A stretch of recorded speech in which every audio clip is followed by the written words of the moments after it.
সম্পদ কুরবানি করতে হবে। সম্পদ কুরবানি করতে হবে মানে কি?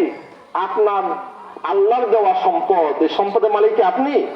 কে দিয়েছেন? আল্লাহ। আল্লাহর দেওয়া সম্পদ থেকে আপনি আল্লাহ রাস্তায় একটা পশু কিনে আল্লাহ রাস্তায় কুরবানি করবেন, করে নিজেও খাবেন, আবার গরিব দুঃখীকেও দিবেন। কিন্তু মাঝখান থেকে আপনি কি হয়ে গেলেন? আল্লাহ প্রিয় বান্দা হয়ে গেলেন। কারণ কুরবানি শব্দ হলো কি আল্লাহর নৈকট্য লাভ করা, আল্লাহর সন্নিকটবর্তী হওয়া, আল্লাহর কাছে চলে যাওয়া। যে ব্যক্তি কুরবানি করে, কুরবানি যদি আল্লাহর কাছে কবুল হয়ে যায়, সে আল্লাহর একবারে প্রিয় বান্দা হয়ে যায়। সুবহানাল্লাহি ওয়া বিহামদিহি সুবহানাল্লাহিল আযীম।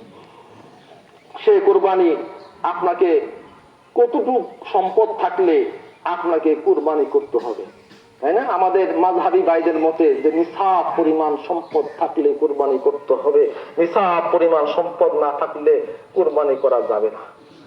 রাসূল বলছেন, মান কানা লাহু সা, যে ব্যক্তি ছোট্ট একটা পশু কুরবানি করার মতো সামর্থ্য আছে, ওয়ালাম ইউযাহি, অথচ সে কুরবানি করলো না, ফালা ইয়াকরাবান্না মুসাল্লানা, সে আমার মুসাল্লায় আসবে না। এটা বলেন নাই, বলছে ফালা ইয়াকরাবান্না মুসাল্লানা, সে যেন আমার ঈদগাহের ধারে কাছেও না আসে।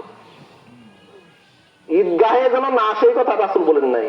ইয়াকরাবান্না, যারা আরবি বুঝেন, ফালা ইয়াকরাবান্না মুসাল্লানা।